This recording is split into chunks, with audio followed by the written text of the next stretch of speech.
And All set right. me up with the Buckeye. Go ahead, Angel. Go ahead. I'm sorry. No, that's all right. Good evening, everyone. It is a little after 6 p.m. You're listening to Beav's World here on the Coastal Sports Network. Of course, brought to you by Sports Radio 102.9 The Game. If you guys have not checked out the latest content, you can go to and visit sr1029thegame.com. You can also make your comments here live on the social medias, Facebook, Instagram, Twitter, our favorite. Kicks also on Rumble. So you guys, there's many ways to get a hold of us. Also, if you visit, as I posted up earlier on Twitter, if you go on Beav's World on Sports Radio or SR1029thegame.com, look under starting lineup, view this Beav's World. Inside of that live player, you can also make your comments there live as well. And of course, you can send your text and or call in at 727-858-6650, 727-858-6650. Beav, of course, joining me this evening on his own show. I am Angel Martinez. Thank you all for tuning in. We do appreciate everyone hanging around the entire day of the network. Some great numbers. And thank you for saying welcome back. Took off a couple days for a couple things. But nonetheless, we are back and seems to be getting hot and heavy here, Beav, with I don't know how in the world it came about, but the Jaguars letting go of Donkey. I mean, But a day too late. right. So I don't understand it because now, so you waited until Vrabel got hired, which I didn't think he was going to the Jaguars, even if Donkey would have been gone. And then you have obviously Ben Johnson who gets hired, and a couple other guys that end up getting some positions. So then, for some reason, the light goes on with Chad Khan. After the fans basically saying that they weren't happy with what was going on with the Jags, but finally they decided to have coming to Jesus party and say, Trent, your services are no longer needed here with the Jacksonville Jaguars. So I know Mia's probably going to break down something a little bit later on. I know she was on her way to work this morning when the news broke earlier this afternoon. So surprising, not surprising, but what's surprising is why did it take this long? Well, here's a good piece of lesson here. And Joe Shane from the Giants is another guy like this. Don't embarrass a billionaire. That might be a good idea. Because that's close. You have a guy tell you, listen, I'd rather be a coordinator for an NFL team instead of being your head coach. That's like saying, I'd like to be a nurse instead of being a surgeon. So it was a really weird situation. Now, Liam Cohen's got a really good job. The Bucs have a good team and they have really good offense, but that's just one that we publicly know of. Trent Baalke has really bad reputation around the NFL. If you read up, there's a lot of stuff there going back with him and Harbaugh with the 49ers. And, not to make light of it, but hey, would the Jaguars like to have that Aiden Hutchinson draft pick back? I mean, how would that look right now? And I know Walker's become a good player. He's just not in the same realm as Aiden is. I mean, it's like comparing Sam Bowie and Clyde Drexler to Michael Jordan. If you know that reference, look that draft up. But no, it's a weird. Again, it's there. Listen, there's about 12 to 15 serious teams in this league, Angel. Right. Then there's a bunch of clown shows. And most of them don't have coaches right now or are filling jobs. To be perfectly honest with you, the Patriots have become a clown show, and that's part of why they brought Vrabel in. But the Jets, my Jets stat, I'll do it every time I can say it. The last time the Jets were in the Super Bowl, we hadn't landed on the moon yet. They just filled the coach. The Chicago Bears, who just took Ben Johnson from the Lions, are the Mike Ditka experience away from being worse than the Lions historically over their careers. Look it up. Who else doesn't have a job? I mean, the Raiders, they've been in dysfunction since John Gruden left and the Tuck rule and all that game and everything. And Tommy and the Patriots ended that team pretty much. And they had the team the next year, the Barrett Robbins thing that happened. But, there's so many dysfunctional teams. And then you have teams that their football roster should be good, but they're stupid and cheap, like the Bengals. Until last year's the Dallas Cowboys. But it is what it is.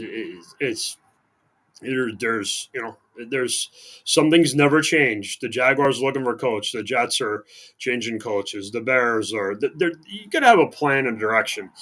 And as bad as Saturday night was for the Lions, I'm very confident that Dan Campbell, Brad Holmes, and Sheila Ford will get this ship righted. Because guess what? The organization they inherited was a hell of a lot worse than this situation. Is it hard to lose coaches? Of course it is. But would you rather lose these coaches? Would you rather lose Onmar St. Brown, Aiden Hutchinson? I know he sucked the other night. Jared Goff, Penny Sewell, Kirby Joseph, Sam Laporta, Aline McNeil. They have a lot of really good players. That team won, 15 games, and it is what it is, and we'll see. But you never know. And obviously, your team, the Eagles, I just half joked about it. How's that Saquon Barkley thing looking? And they made a lot of other moves. That's a high profile move. How about Mekhi Becton? How about Zach Braun?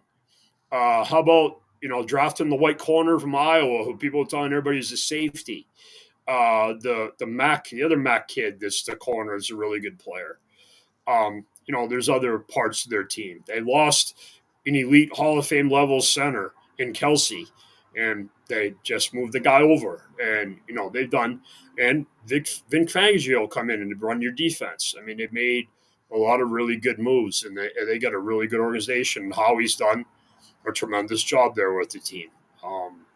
They're one of the model organizations in the league, and the Zach Braun thing, I don't think gets talked about enough. The guy was very similar to Mike Vrabel when he was on the Steelers. He wasn't being used a lot. The Steelers let him go. The Patriots brought him in, and he became a fringe All-Pro Hall of Fame level player. Won multiple Super Bowls. He won 3 with the Patriots. That's what kind of Zach Braun is. They moved him in. He's like an All-Pro level inside backer. Never played inside backer in his life. Also, the Teddy Bruschi comparison is another one, where Bruschi was an all-time sack leader in college, and he moved inside to play for the Patriots, but as an inside backer. But it's amazing when certain teams just get things right. The Chiefs, obviously, and the Bucks, a really good transitional team coming off the Tommy teams, and we'll see. But that's why the league is great.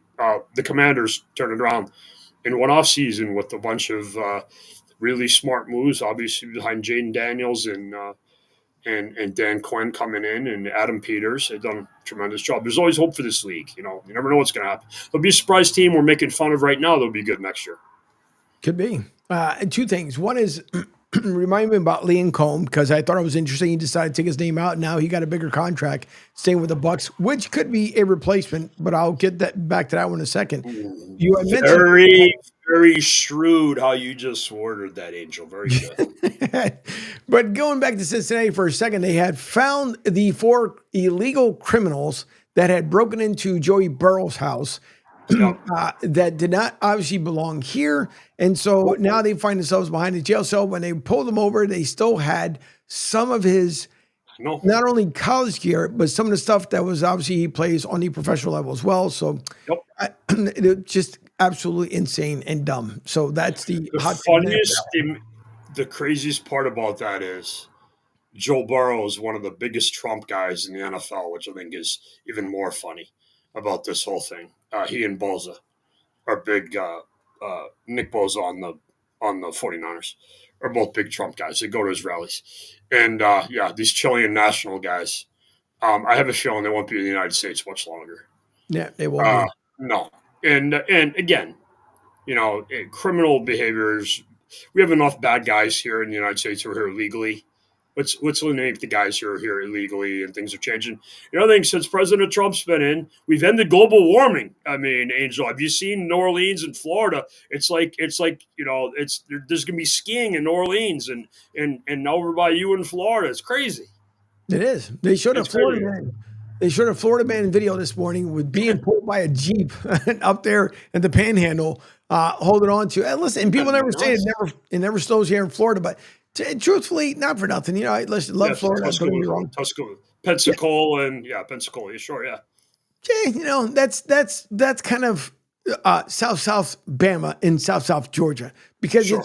it's right on the cusp when when the weather happens and Sure. it breaks. But Sure. it's still another one. It still sucks.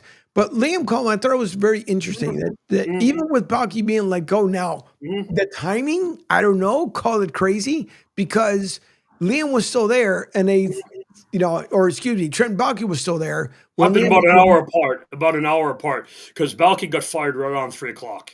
Right. So that's Yeah. why it's kind of interesting. Did it finally get to the point saying, "Well, listen, if we can't even attract Liam Cohn from the Bucs, I mean, is there a problem?" And then that's zero shade being thrown whatsoever to Liam because he done such a great job with the Buccaneers. Very But then good the Bucs coach. turn around and it's good to see they're spending money. We'll see if they spend it on Mike Evans. That's yet to be Without determined. question, they're going to do that. Without question, they're going to do that. But I do like that the Bucks do appreciate what they have. They already know. Listen, Dave Canales has turned around the Carolina Panthers. It took My him half a guy. season, That's but my guy. yeah, he turned things around. So at this point, if you're the Bucks, you're saying like, okay, Detroit is getting dismantled, and we all know this because the Eagles, when it happened to them in 2017, we Mhm. saw what ended up happening. When Mhm. even when they went, what was it, 3 years ago or so, when they went to Arizona, same Yeah. thing. They got dismantled a little bit, and we lost even more coordinators there. So now you look at Detroit. And if you're the Bucks, you're saying that, listen, we got to keep the talent. We have to. If we keep letting the talent go, we're going to keep rebuilding and rebuilding and rebuilding. How long is it going to take before we get back to it? And I don't even know what happened to the Bucks, honestly. I mean, that was probably the worst any game possible. And you decide that game, you just you don't want to show up. And then you take Detroit, for example, with the Commanders. And I know the talk is with Jared Goff. Is he? Is he not? Blah, blah, blah. And then you have Ben Johnson, who got picked up by the Bears. And dare I say, Beef, did he try to sound like the current head coach when he went to the Bears and try to sound tough by saying there's going to be accountability here? And if No. you don't want to be accountable for your actions, listen, the He coach, doesn't look or sound like Dan Campbell. No, no, you are correct. Yes. right. So Yeah. there's only one Dan Campbell. And when he came in People made fun of him. right. But he came in ferociously because he wanted to let everybody know. Whatever. I've been through it with the Eagles before, so it absolutely blows when you have the best record in the NFL. You have everything that go through your house, and then it collapses on you. That is the worst feeling ever. But it also shows too how much Dan Campbell now has made good quality coordinators. Where Yes. now the NFL is scrambling around and saying, "Nope, I pull me this guy, pull me that guy," and whoever he's going to bring in next if they're going to be, if not as better than the current coordinators that got positions with the Jets and got positions with the Bears. So it's just it. I would have loved to face Detroit. Again, that's it. If we would have gotten to that point, but I would love to face in Detroit in the NFC Championship game because I know there was a lot of talk behind it.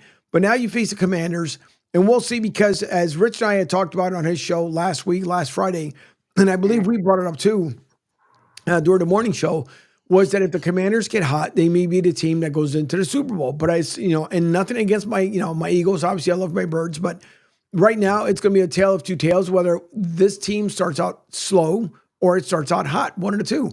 But I like that the Bucks decided to keep Liam Cohn. The scratching of the head was why in the world did it take so long for the Jags to get rid of their GM? And now who are you going to pull in? Because Mike McCarthy's name supposedly was supposed to be all over Chicago Bears. Bears don't do so. So now, does that mean that Mike McCarthy ends up Saints. with the Raiders? With the Saints, you believe? Saints. Saints. Mike Yeah, McCarthy it's go not to a bad Saints. look. No, I'll It, go to the Saints. I think. it, it We'll worked. talk. We'll talk about the Raiders in a minute because the name I gave you to be their GM, he's their GM now. Spytech, remember that? John Spytek's the Bucks executive who Tommy and I went to school with is now running the Raiders. So Spytech just left the Bucks today. Um, I don't know what's going to happen with the Jaguars. I think what's going to happen here when this is all going down at 3 o'clock, around 3 o'clock, there was a stories about Robert Saleh being the favorite to be the Jaguars coach. And obviously, he's going to be a candidate here to be the Lions defense coordinator. He's got Right. Detroit roots. He went to CMU. And he's going to be linked to the 49ers, too, to be their DC because he had great success there. That's why he was before he took the Jets job. But I think you'll see the Jaguars are going to stall, and there's going to be no hiring of the coach. I got a name. You want to get some excitement with the with the Jaguars? How about John Gruden? But didn't he? I'm trying. I mean, it wouldn't be bad. Don't get me wrong. The only thing is, obviously, with the lawsuit, how would he work that out unless he drops it and him and Roger all of a sudden become best friends out of nowhere. By the way, Jerry in Rhode Island says, "Hold on, they need to succeed at being head coaches now, meaning obviously being pulled from Detroit. They raided the Patriots a few times and not many made it." Which I mean, it's a good point, but I think. Well, I'm not a huge Ben Johnson guy, and you know that we've talked Right. about this. I like Aaron Glenn a lot. I think Aaron Glenn's a lot, but Jesus couldn't fix the Jets. I mean, he might be saying Jesus' name, Aaron, a lot. And by the way, who's going to be the Jets quarterback? Because if you think Aaron Glenn's going to put up with Aaron Rodgers' bullshit, you're out of your No. mind. So we'll see. No, I mean, yeah, the whole thing is interesting. I think you made a good point with the Liam Cohen thing indirectly, where he's clearly the coach in waiting for Coach Bowles when Coach Bowles, if he wants to retire, but he's a really good coach. So, but again, there might be some better jobs opening next year. Andy Reid could retire. The Bengals could fire Coach Taylor. The Bills could move off from Coach McDermott. Your buddy Sirianni. There's other jokes. I mean, other teams. The funniest thing, Angel, I was talking to Pete about this on his show the other day. I was watching some national show, and they started making fun of Sirianni, like telling him to get out of the way, and I couldn't stop laughing. It was like they brought you in to do the show. It was funny as hell. When I'm trying to remember, it was on NFL Network, and they were just talking about that Sirianni's just there and he doesn't really do anything, and it was like you wrote the damn thing. It was funny, but no, I mean, I think there's only a couple jobs left. I said, yeah, Jaguars, Vegas, Saints, and the Cowboys. I think Mike McCarthy is for the Saints makes a lot of sense. Vegas, I don't know. I don't know. I don't know. Is that Coach Prime? Is Dallas for Coach Prime? I mean, I got the names I wrote down that are out there for these jobs that are left. Brian Flores, Mike McCarthy, and Robert Saleh. And then I add in Coach Prime and maybe a surprise college coach. Maybe Ryan Day gets tired of getting death threats when he loses the game and leaves Ohio State. Things like that. Or maybe Lincoln Riley. Or guy the Raiders fired on the tarmac. Ole Miss. Lane Kiffin. Lane Kiffin, sort of like that. It'll be interesting to see. Maybe Penn State gets somebody with a lot of money to call and save them from James Franklin. I thought Marcus Freeman equated himself really well, even though they lost. And I think he could go coach anywhere and be really good. I'm a big fan of his. And Sark's another one. Sark with the Texas. There's a lot of these guys that make sense. And you keep seeing Pete Carroll's name coming up, but more for defensive coordinator. His name's being linked to the 49ers for their defensive coordinator job. Who was that? They had mentioned when you had talked about Robert Saleh, they had, what was he either as a I love him. I love him as a defensive coordinator. He's not a head coach. I love him as a defensive coordinator. And Spagnuolo, by the way, was taking interviews, and he's very good. But he might just be a defensive coach. I think I can't remember though if it was the Jets that were possibly bringing up his name, which I think would be ironic if he goes back there as a defensive coordinator to Jets. But it was the Jets. Spagnuolo or not Saleh. Yeah. Oh, there was a chat about it, which I thought it was kind of weird. Well, the same way you took a look at Rex Ryan. Rex Ryan swore he was going to be the next head coach for the Jets once. I told you 6 weeks ago that Aaron Glenn would be the coach of the Jets. No, you did. You did, but I find it funny that again, some people thought they were a shoe-in for the job, and obviously not being the case. But Hey, it's listen. Hey, Angel. I thought the Lions were shoe in to beat the Commanders by about 4 touchdowns. How'd that work out? I know. It's NFL, not for long. Things change. Jared Goff turned into Jared Goff. This is why we're here. I mean, it is what it is.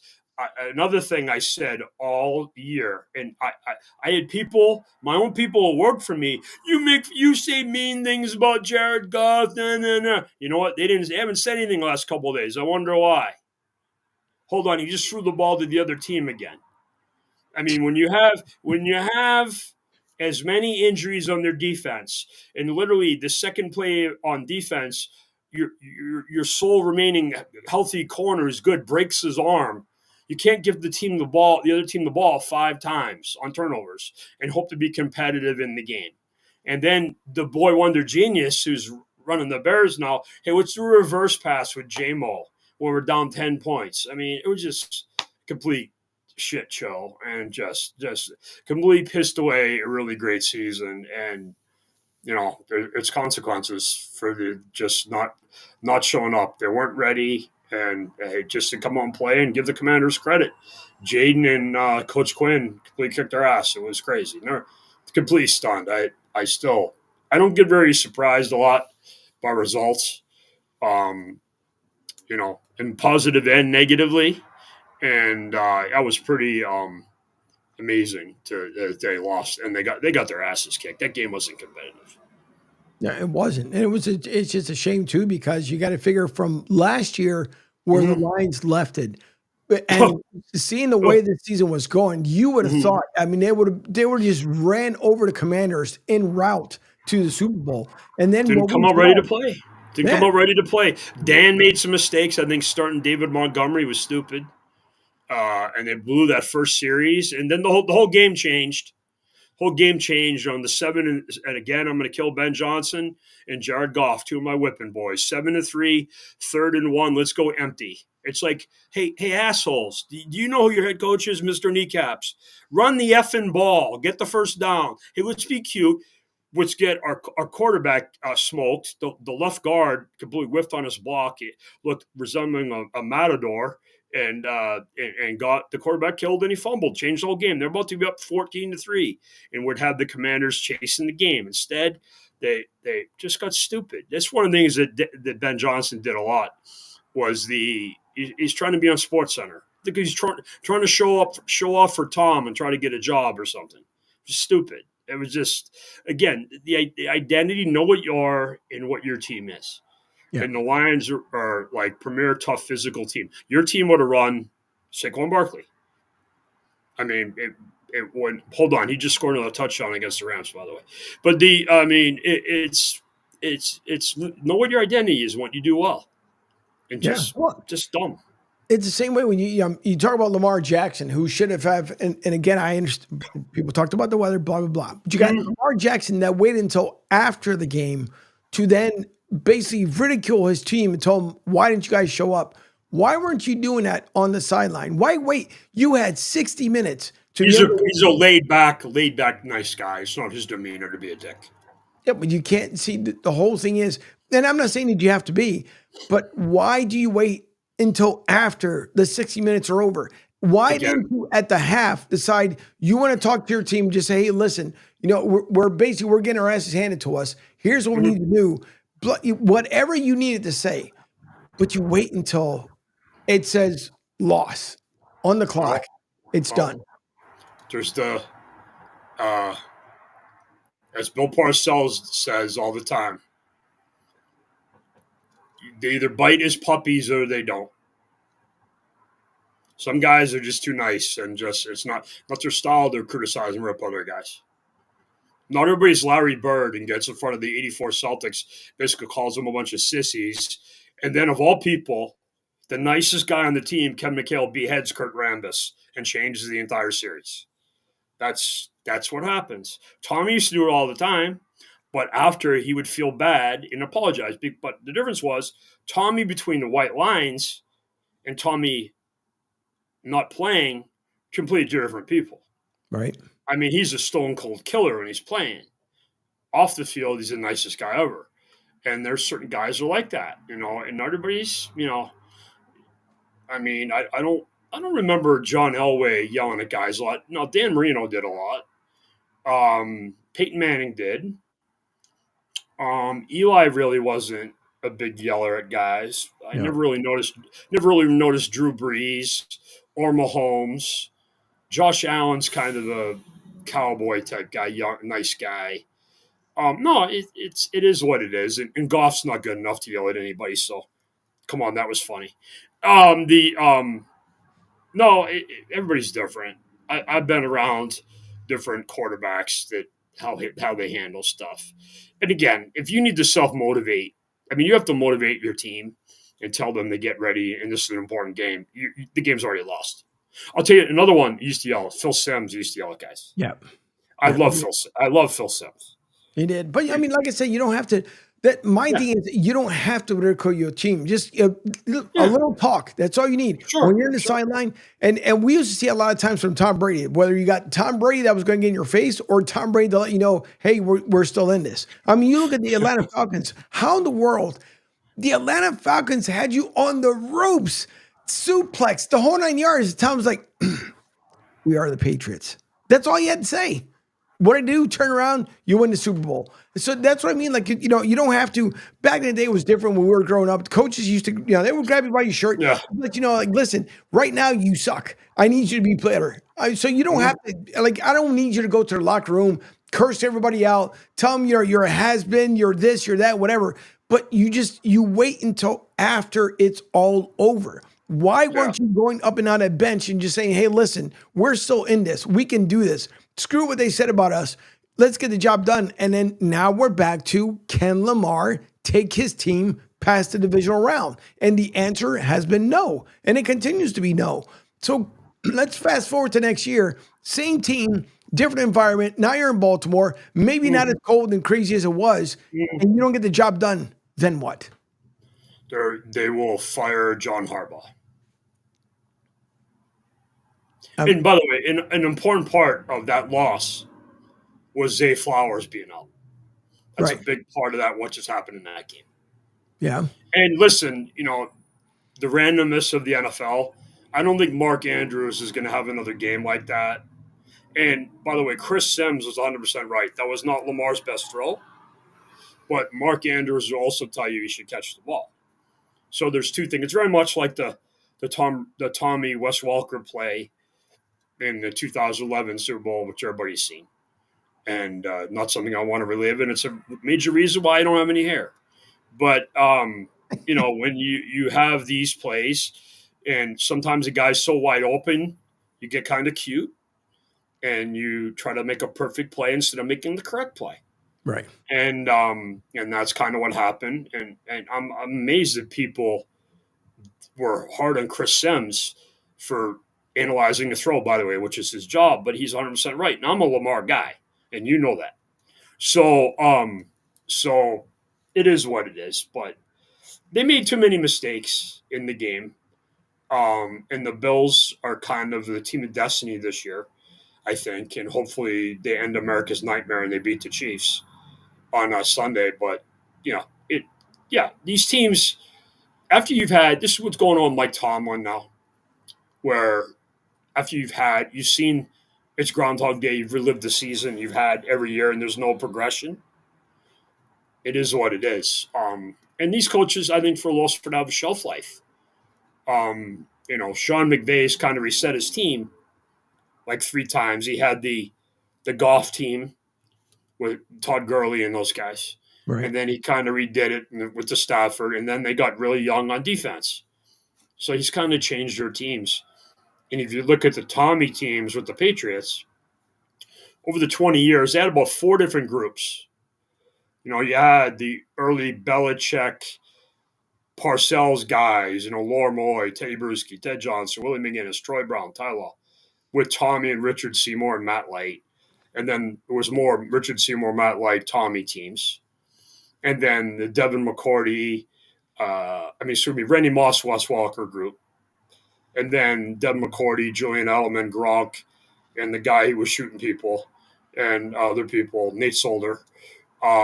and Dante Hightower and other guys.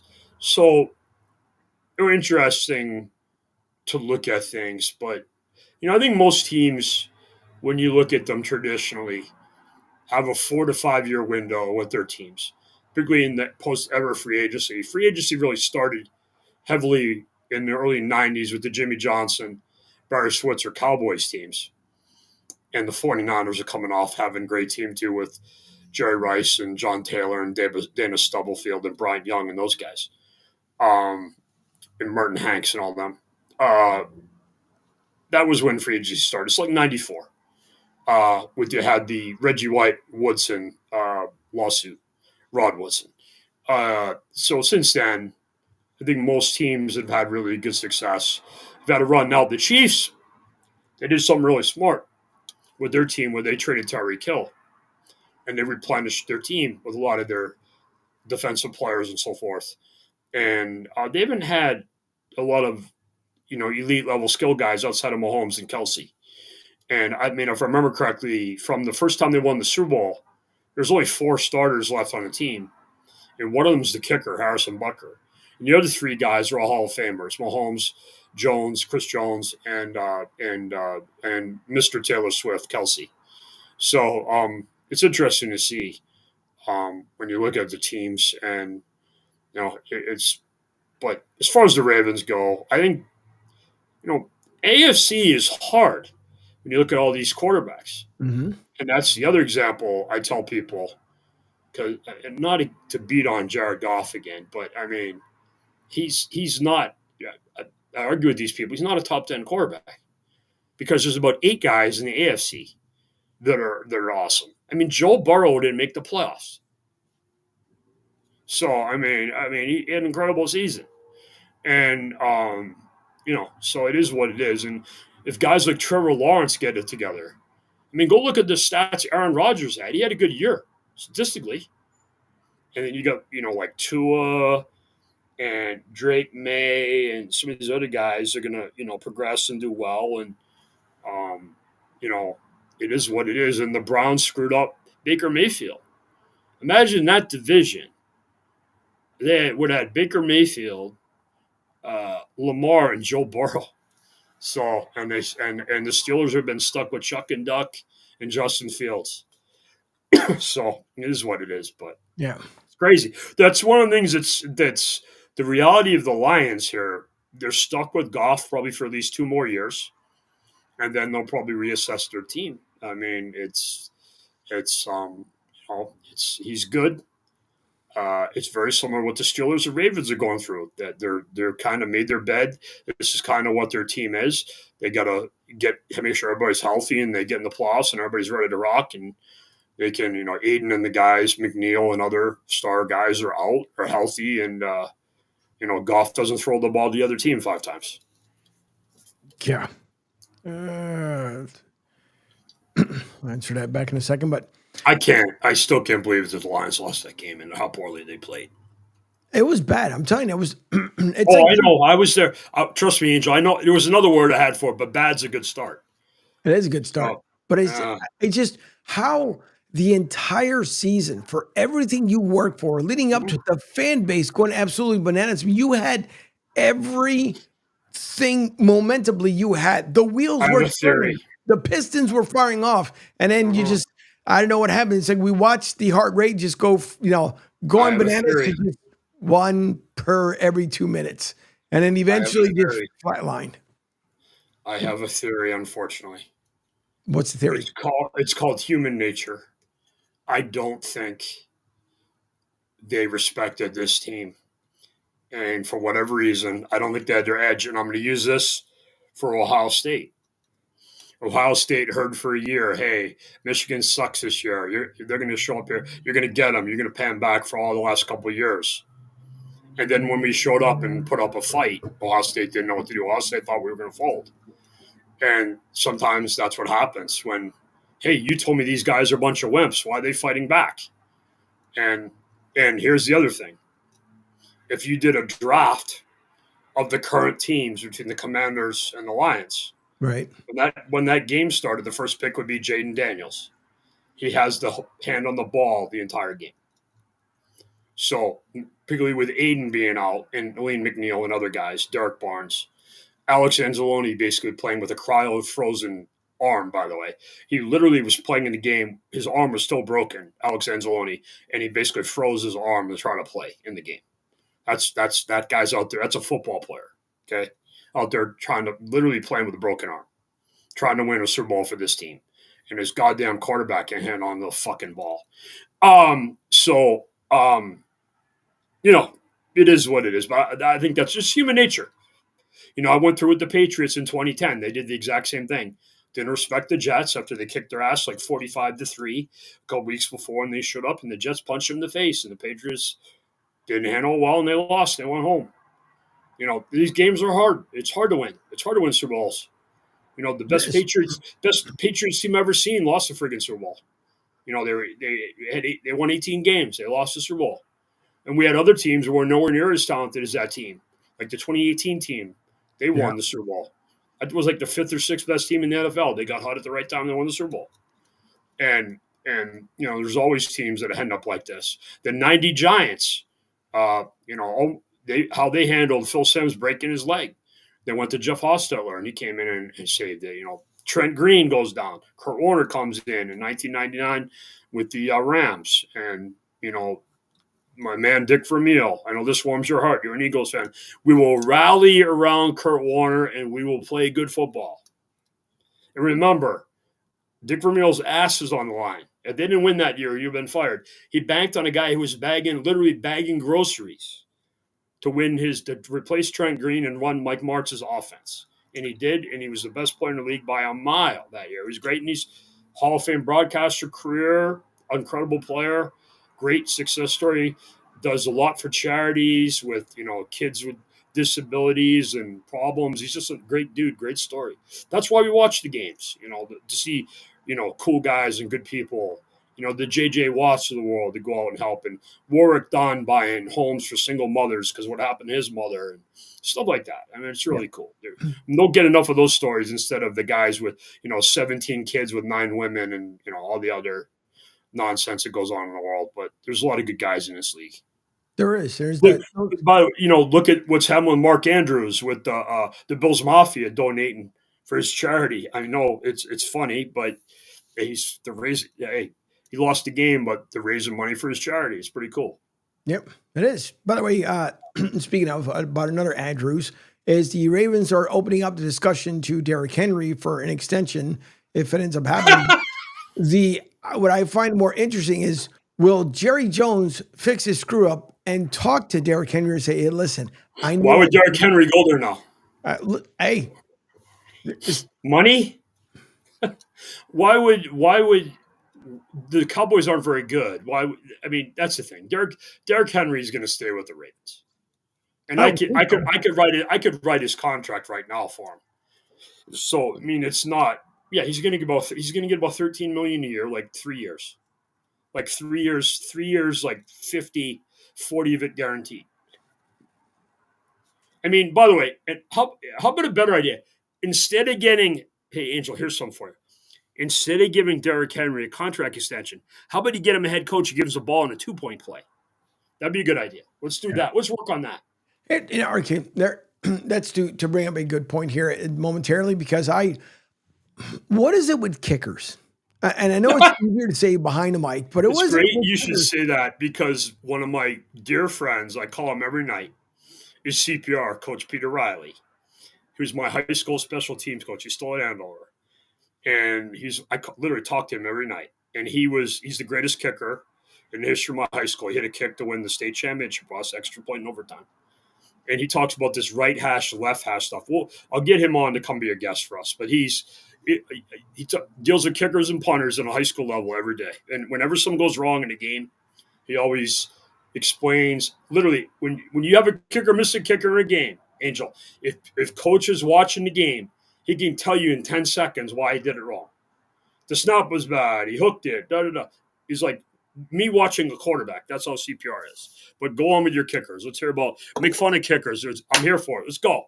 It's like you try not to, but at the same time, it's like you put out that meme. You had one job, and the one job was to kick the pigskin in between the uprights. And the same way with Jake Elliott, I didn't expect for him to do what he's done this season, he was and bad. then you miss the extra point, which is much closer than a 30-yarder. You're shanking it left, you're shanking it right. Is it one of those things with the kickers that they just get into their own minds like, man, yesterday sucked. Can I just get rid of it? Nope. Next week comes back and we're back to, man, I hope I don't screw up. Now, I've been tough on the Eagles all season long, but it's different. My thing is you have literally the one job, and for whatever odd reason, when things go south, it's foot, introduce ball to the upright. Let's put foot. What were you doing? It's your job. That's what you're supposed to do. And you can't. So I don't understand it. It's like you get paid and get drafted by a team. And then at the moments when they need you the most, your foot decides to play games with you and say, no. Let's try again next week. Maybe we can do it then. What goes on in that kicker's world that he just can't? I just leg one job. Come on, let's do it. Clear the snow, do what we got to do. Let's just get it. And nope, was boing off the upright or just way off to the right. And just, listen, I don't know. How about the game Fairbairn had for the Texas kicker? Same thing. Now he usually kicks in a dome, so I give him a little bit of a leeway, and he's a good kicker. But listen, these guys, it's such a mental position. And I'm going to use one of CPR and I's favorite guys, and Jake Moody. Jake Moody was a kicker here at Michigan on our last two teams before the national championship team last year. And he was great. I think he missed like one kick in 2 years. And he goes to the 49ers, and he had a tough time last year. He had, Deebo Samuel, a great teammate. I'm being sarcastic, ripping him, and his holder and snapper guys are defending him. He just had a rough year. And this is a hard thing. And your confidence can come and go. It's like a relief pitcher, a closer. You have a bad week, it could, set your confidence back. Not everybody's Adam Vinatieri, where I knew when Adam Vinatieri came out, it was good. And, you remember Tony Franklin, he used to be one of your kickers in the Eagles in the 70s, early 80s, barefooted Tony Franklin, Mark Mosley, Morton Anderson. There's so many of these guys, Jan Stenerud, Ray Guy, the punter, Sean Landetta, the punter. Sean Landetta, famous playoff game in 1984. This guy's one of the greatest punters of all time. He's in Chicago playing the 85 Bears. Goes to punt the ball, and he missed it. Literally missed it. He didn't even hit the ball. And this guy was a great, great punter and should be in the Hall of Fame. By the way, Mel Kiper's high school teammate. It's such a mental position. And as somebody who deals with high-level people like that guy, that's Tommy, that's JJ. No further explanation needed. Those type of guys, they're ready to rock. They have multiple plays in the game. If Tom makes a bad read or misses a throw, he's going to have another play. The kicker, he misses a kick. He might not get another kick the rest of the game. You can't determine the game situation. So it's and on top of that, you got to sit around and wait to do it. It's a very weird position. I always had a lot of respect for guys who did it. It's one of my great regrets in my life. I'm not kidding. I should have tried it because, Angel, I don't know if you know this. They didn't have very much use for a 5'7", 145-pound middle linebacker in 1991 on most college campuses. So you can stop laughing. So, no, on my high school, they had minimal use for that type of guy. They somehow kept me around. But it's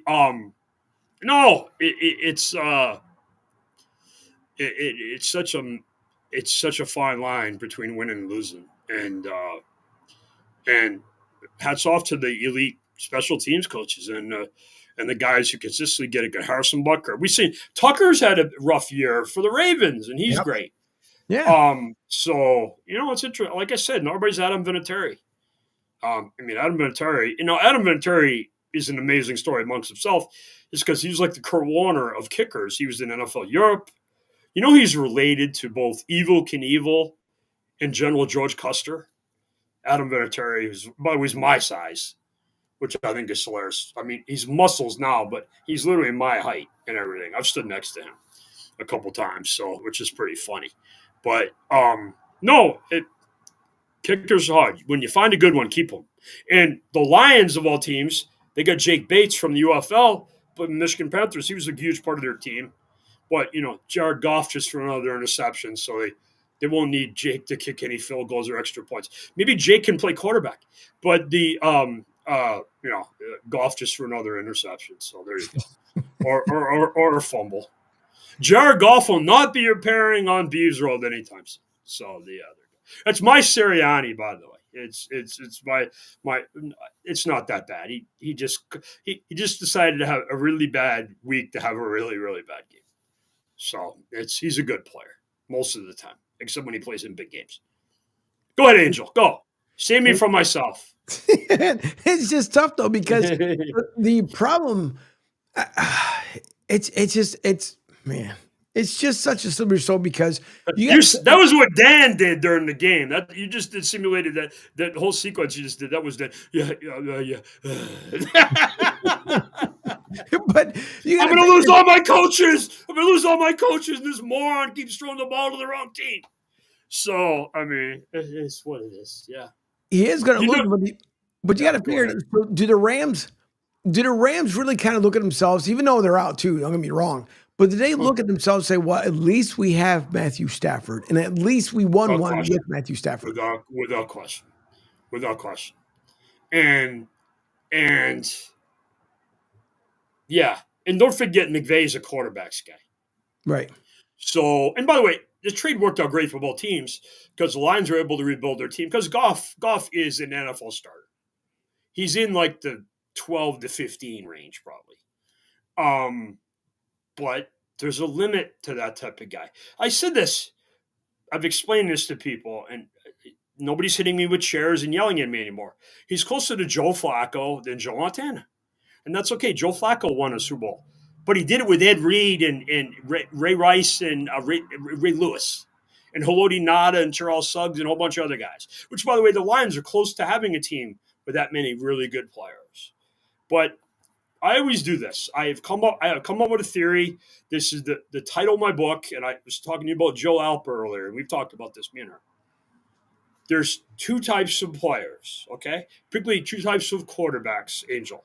And stars in sports, but we'll use quarterbacks here. There's if guys and there's because guys.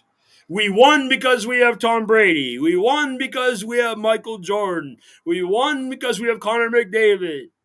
We won because we have Michael Phelps. If Jared Goff has an offensive line, he's good. If Allen Iverson has more players around them. Who else? Who's another guy who never wins anything? If Dan Marino had other backs like Terrell Davis and Ed McCaffrey. Why? Because. We won because of. The Chiefs win because of Pat Mahomes. Mm-hmm. The Bills win because of Josh Allen. The biggest if guy of all time, and this is another guy we'll never have on Beav's World, Troy Aikman. They had their 5-year run with that super team with about 17 All-Pros and about 8 Hall of Famers, and then the team stunk. They sucked. What happened? Troy Aikman was still good. Mm-hmm. Troy Aikman had less people around him. When you really look at the Chicago Bulls team with Michael Jordan, does anybody really think we'd know who Scottie Pippen was if he didn't play with Michael Jordan? No. I mean, was he just a good player? Was he like Tracy McGrady? Was he like, that maybe level below Tracy McGrady? He was good. Now, Dennis Rodman was awesome. But what was Horace Grant? Horace Grant was a good NBA power forward. Right. Like a top like 12 to 15 power forward in the NBA. Scottie Pippen was a good player. But when, and they had the really good team when Jordan was gone. But, I mean, they lost in the playoffs to the Patrick Ewing Knicks. But, there's if and because. Why? Why did you win? Like, The Commanders are good because they have Jaden Daniels. The Lions lost because they have Jared Goff. Because he can't overcome crisis. He can't overcome. Listen, the defense and everything else was bad. But they knew they had to win games 38-35. You cannot turn the ball over. Turnovers are number one stat in sports. Every team that lost in the playoffs last weekend had more yards than the opponent, but they lost the turnover battle. By the way, here's a great stat for you. Look this up. Find out when the last time the Chiefs turned the ball over. There's your homework assignment, Angel. It's going back to 1959. Oh, come on. No, they had no. No, they. I don't think they turned the ball over in like 8 weeks. Yeah. Plus, it was funny because everybody was. Excuse me. Hold on for a second. Everybody was hoping that obviously they would be so rusty that they would end up losing that game. And that was also part of it, but that's.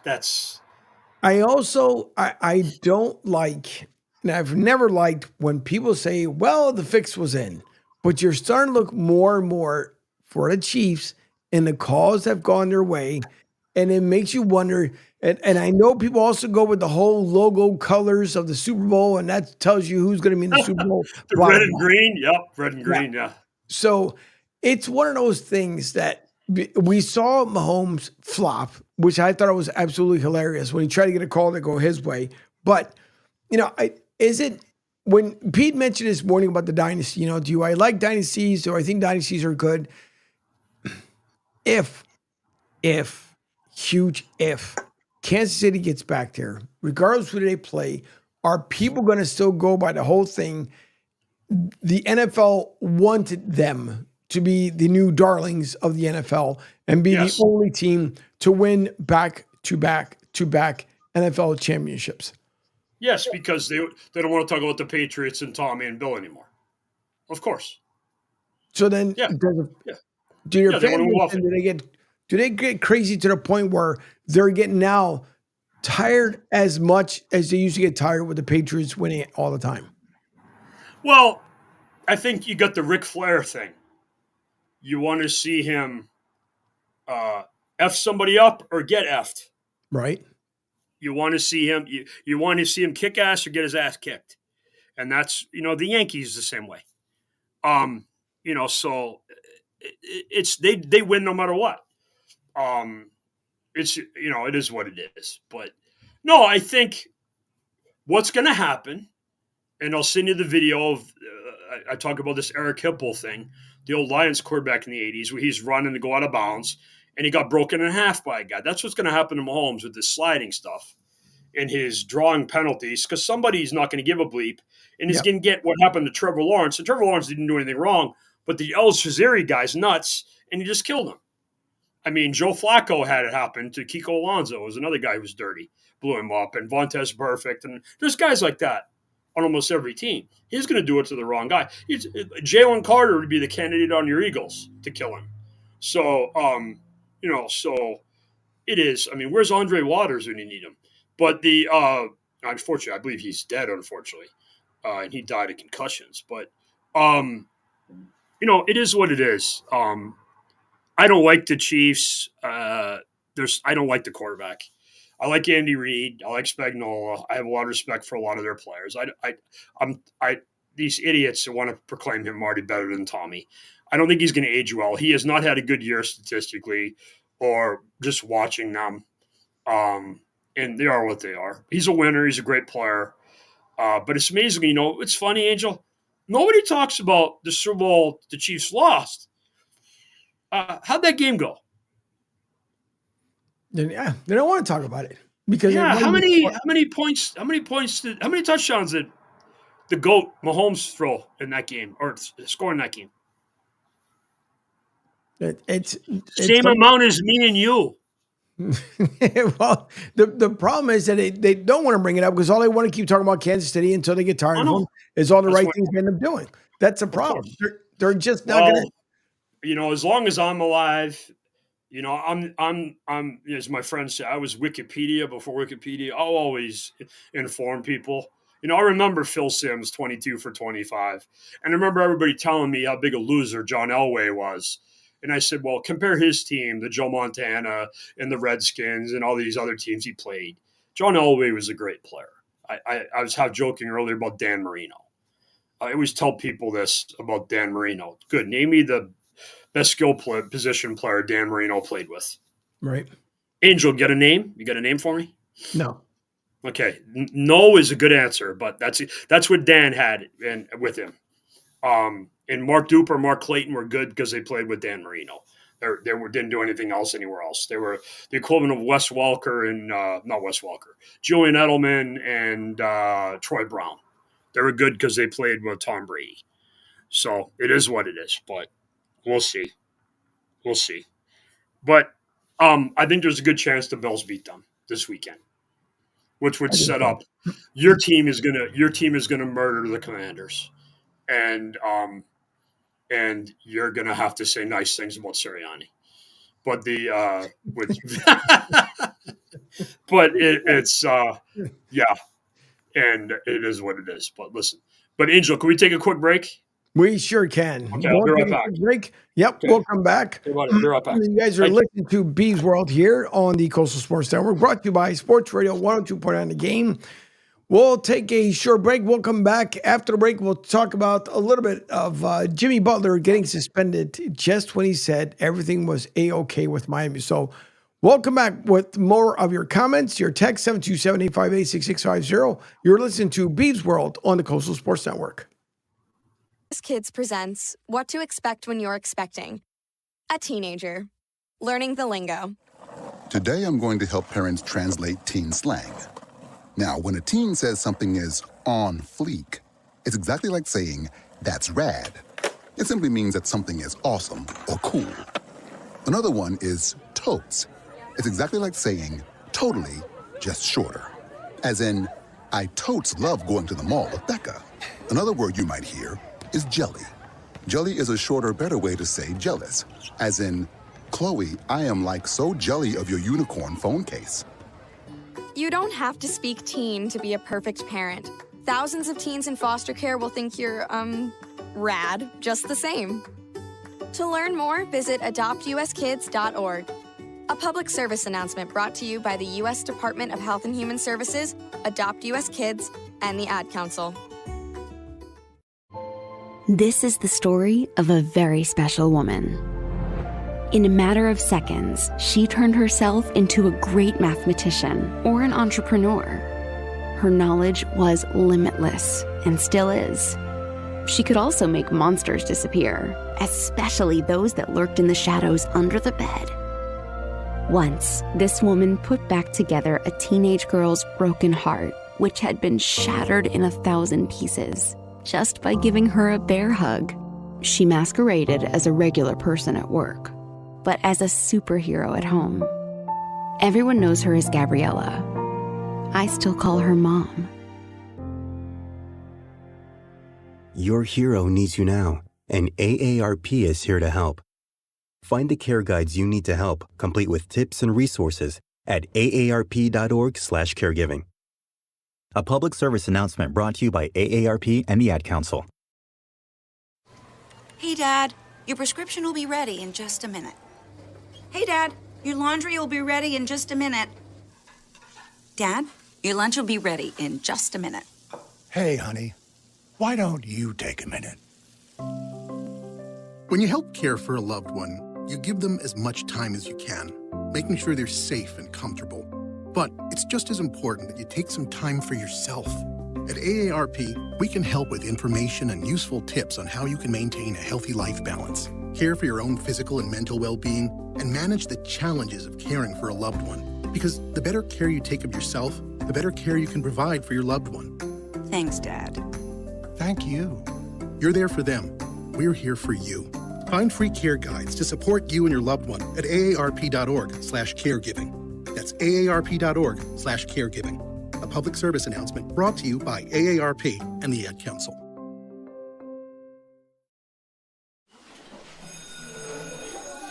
All right, class, let's hear what everyone did this weekend. Jill? Well, I raised my older sister to a big oak tree. It was at least 100 years old. My mom said I must have set a record or something.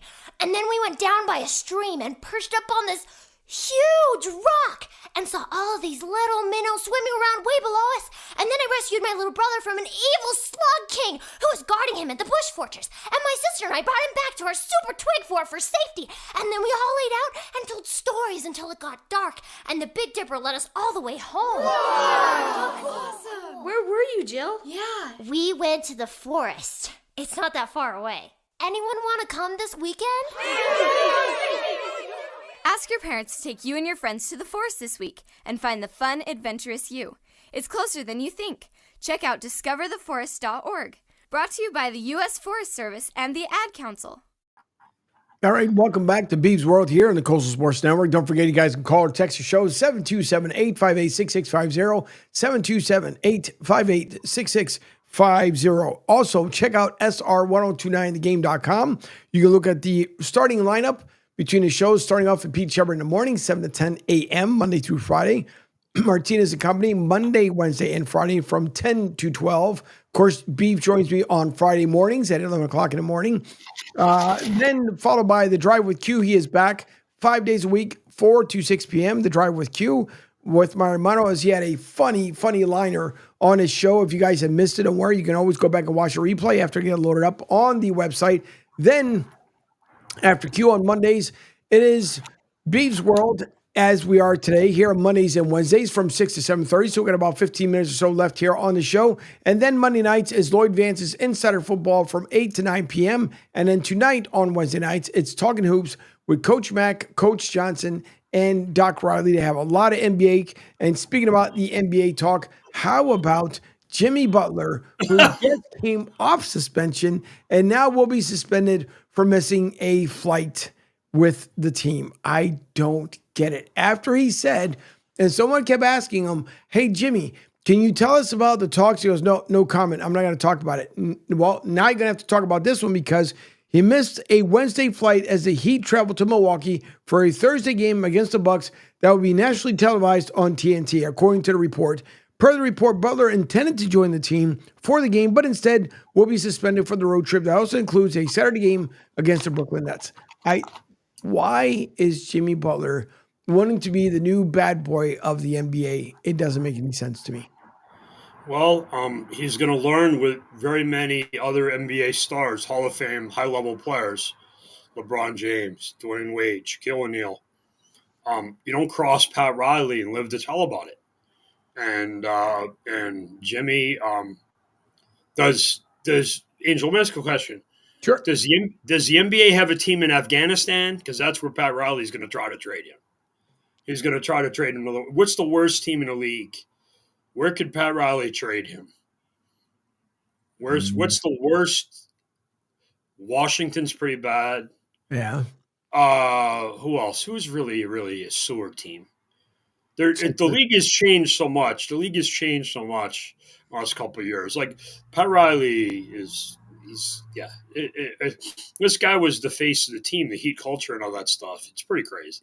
It just, again, this is why I don't waste my time in my life watching this league. I mean, I for business reasons and just lack of time, I focus on football, baseball, and hockey. Those are the three things I know, and it's not fun for me. I don't like the NBA, and the Celtics, by the way, are my team, and they're great, and I don't like the way they play. I don't like Jason Tatum. I don't like Jaylen Brown. I love Mazzulla, the coach, but I just don't like the NBA. It's too many threes, and just it's not fun. And half the time when you put a game on, you don't know who's going to play. Is it who's dressing tonight? Who's going to play hard? The interesting point was they had mentioned, as you had just talked about it, was they did start mentioning that they need to cut back on the threes because you watch when an NBA game becomes 164 to 104 or 164 to 146, it's not interesting.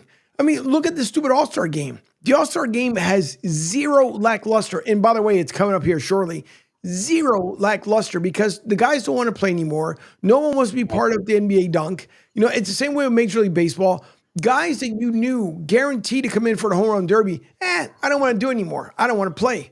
My agent says that I don't have to do that anymore. The NBA is not fun anymore. That in-game season tournament, the worst ratings since the thing started, what was it, last year? The worst ratings, and everyone has complained about those stupid floors that they put together for that tournament. No one cares, NBA. No one cares. But yet they keep dumping all this money into their product that's not working. No one wants to pay their hard-earned money with everything they have to pay for, expensive eggs, gas, you name it. Then why is it you want to go to a 3-game show? If that's the case, why don't you just have pass, shoot? Here, pass the ball, pass, shoot, because that's all you're getting. There's nothing interesting about the NBA anymore. And then, if it's not about LeBron James, oh my God, forget about it. I understand he's a 40-year-old phenom. He's in there because he wanted to be with Bronny the whole 9 yards, but it's a bore fest. The NBA is no longer exciting. The only thing that was exciting, honest to God, last year, and everybody knows I'm a diehard Sixers fan, and my team absolutely sucks because Joel Embiid doesn't want to play anymore. Nope. You got the Celtics at least that made things interesting. The New York Knicks last year made it interesting. That's the only time that it was in the regular season with the NBA. That's why they got pissed off at the NFL by saying the NBA is our day. No, it's not, dum-dums. It's never been. It hasn't been for a while. Bye-bye. Because there's nothing there. The NBA is just a bore fest, and no one wants to do anything about it. So again, some people they blow my mind. And not for nothing, Orlando Magic, at least they're a young team. They're really trying to make strides. They're trying to get better. But the rest of the NBA, it's a snooze fest anymore. I'm not in tune with it. And I know the NFL season is coming to an end. It's like, all right, so let me see what's going on with the NBA. It's just, I don't get it. It's a product that really has gone nowhere. Absolutely nowhere. Oh, it is. And the other thing that's happened, and I'm going to do a tie-in here to give a shout out to one of my friends. You talk about the league and how do the small market teams compete? My very good personal friend, Tina Johnson, aka Blonde Badger. I went to school there at Michigan. She's now an executive at the University of Wisconsin, Madison. She's a huge Milwaukee Bucks fan, Milwaukee Brewers fan. And they're probably going to lose Giannis here real soon because he's going to get tired of being on a team where he's going to carry everybody. Kind of similar to what Kevin Durant went through before he went to the dark side when he was in Oklahoma City. So I think it's cool, but what does a fan like Tina do where she can't compete? And it's a bigger problem now with baseball. Everybody's screaming about the Dodgers. Don't scream about the Dodgers. Scream about these other teams that aren't spending. There's about 25 teams that don't spend. Your team spends. My team spends. The Yankees spend. The Giants, the Dodgers, the Braves, the Texas Rangers. Who else spends? Not really. About at least 2/3 of the teams don't spend. There's like 6 teams that haven't signed any players. Nope.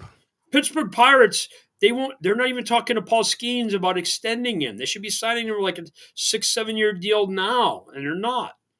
I mean, sports is the things have changed, Angel. And you and I are good examples. And I talked about this with Pete the other day. When I'm off the air with you tonight, I can go watch the Boston Bruins on ESPN Plus or NHL Network and watch their games. And I'm in Michigan. You can watch anything you pretty much want with streaming and cable and dishes and so forth. So we have so many options. And if you have to put on a game to see if Joel Embiid decides, hey, I want to play tonight, no, that's bullshit. And you don't want to waste your time. And, we're lucky. You're a Phillies fan. I'm a Mets fan. If I'm a Minnesota Twins fan, how am I going to compete with these teams? Last year when I started to work with you guys in August, I was telling people that the National League was going to win the World Series. Whoever came on the National League was going to win the World Series because the American League was a bunch of punch and Judy teams with good pitching outside of the Yankees. The Yankees had hitting. And one of these punch and Judy teams would play the Yankees and lose. And then the Yankees would play a real team in the World Series and get their asses kicked, which is what happened. So, there goes my phones. So, of course, right on the cue of the Yankees. But no, sports is hard. See, with the NFL, we think they're corrupt with the Mahomes and the Chiefs and everything. But there's no way in God's green earth they wanted the Commanders to beat the Lions. The Lions were one of the best stories in the league. The Lions were very uncooperative, and they didn't do their job. So they lost. You know, the NFL doesn't they don't place their stars like, the Spurs had in the NBA. The Spurs had Tim Duncan and David Robinson, Karl Malone and John Stockton, or Utah. These aren't big markets. Green Bay Packers with Favre and Aaron Rodgers and now Jordan Love. And Right. Indianapolis with Peyton Manning and Andrew Luck and Anthony Richardson, if he ever gets his head out of his ass, and all these other teams that are good. So, things happen organically and the teams get good. But, this, hey, who's playing tonight? Oh, wow, how good of Joel Embiid. He's going to play. Oh, Jimmy Butler is in a contract dispute, so he's quit on his team. He was one of the leaders of the league and one of the, heat culture and all this stuff. And the guy is just stupid. He's pissing that contest, and what's happened there with that team. It's just crazy. And then you have a good guy like Giannis. I mentioned, Tina and the Bucks. What's going to happen to the Bucks when Giannis leaves? I mean, why would you go watch the Bucks or go to their games? Why? Why would you? It's like when Kareem left, and then it took him years to rebuild the team with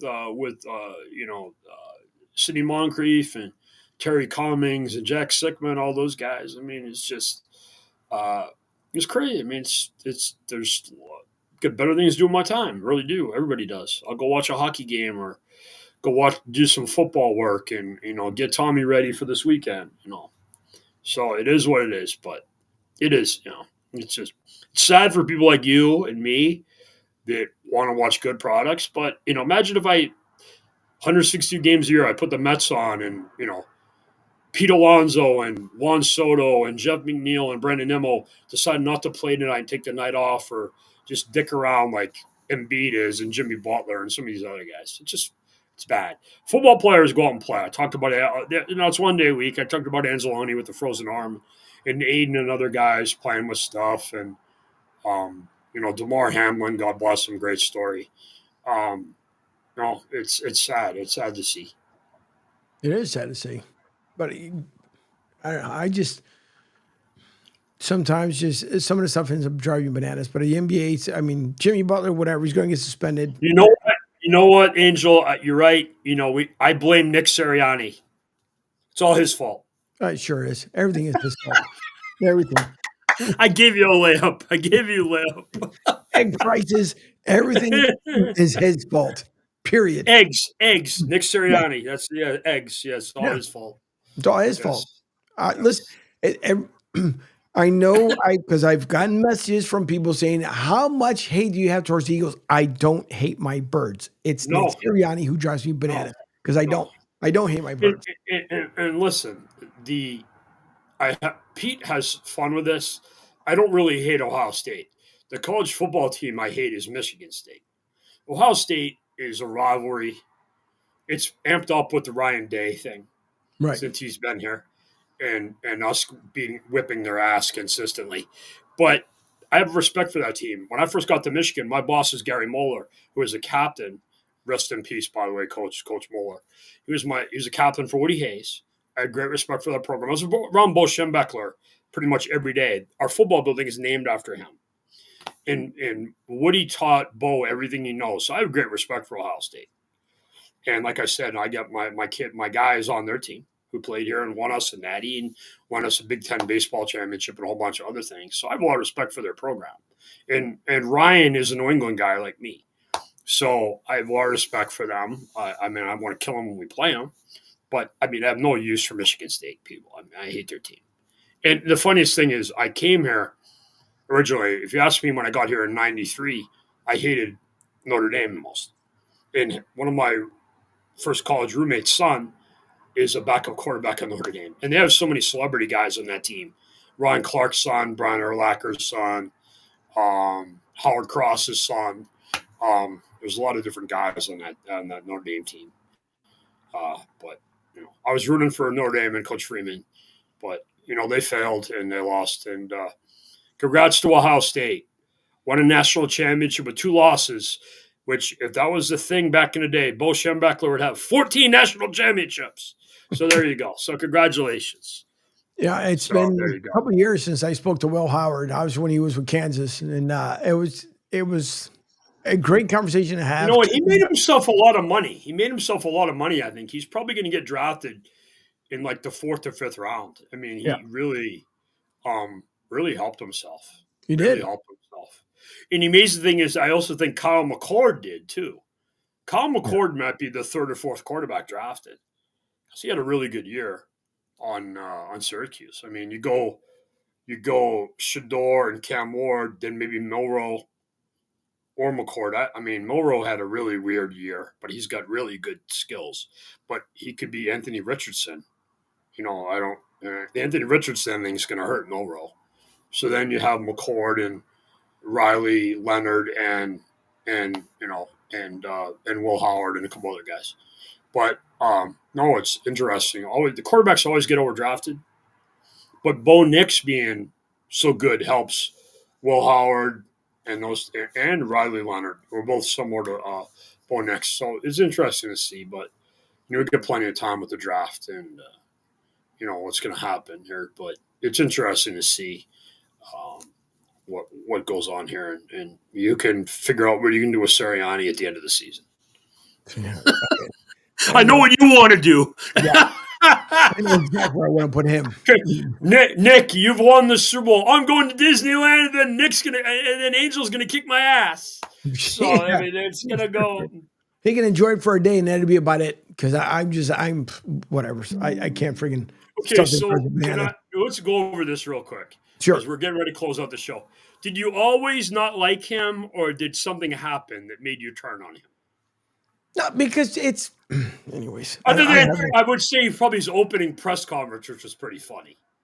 Going back to that. It was the reverse Dan Campbell. Dan Campbell was really impressive and over the top. His was really bad and over the top. Yeah. Plus, to me, it was the accountability for last year. There was nothing when your team failed. There was nothing that came across. Yes. Yeah, there was nothing that came across that said, I take 1,000% blame of what happened. No, nothing. Like Dan did the other night. Like Dan did. It's my fault. Up there crying. Yes. Yeah. But no, not his ding dong. No, not him. It doesn't matter. By the way, as we close it out, Jerry from Rhode Island says, Jay, what's the over-under fights with the Bruins and Devils tonight? Why would there be a lot of fights in the Devils game tonight? Maybe 3. Is Trent Fred? Well, the game with all the fights will be tomorrow night in the Ottawa game. But okay, tonight I'll go 2. All right. We'll see who's in the. I know Kastlik's on IR and Frederick's been sick. Those are the 2 fighters on the Bruins. I never thought I'd be getting a hockey fighting question at this time on our show here, Angel. This is a God-fearing. Here we go. I'm doing the foil with the Hanson brothers. There you go. So yeah. And by the way, Jerry, I'm offended that you would think I'm a hockey fights guy and that I have been in some hockey fights. Oh, unbelievable. I'm offended that you asked such a thing. Does my face show? I mean, come on, man. Yeah, possible. Yeah, just a couple hundred stitches, but other than that, nothing bad. All right, and with that, we'll leave it for another week here on Beav's World. Of course, Beav will join me at 11 o'clock on Friday. That's when Martinez will be back. And then right after the show, coming up here in just a few minutes, Talking Hoops from 8 till 9 p.m. with, again, Coach Johnson, Coach Mack, Doc Riley. And with all of that being said, thank you guys for your texts, for your messages. Mickey, yes, we saw you a while back. We hope you're doing well out there in Washington State. But for Beav, myself, and the Coastal Sports Network, we hope you guys have a great night. We'll talk to you soon. Thanks, Angel.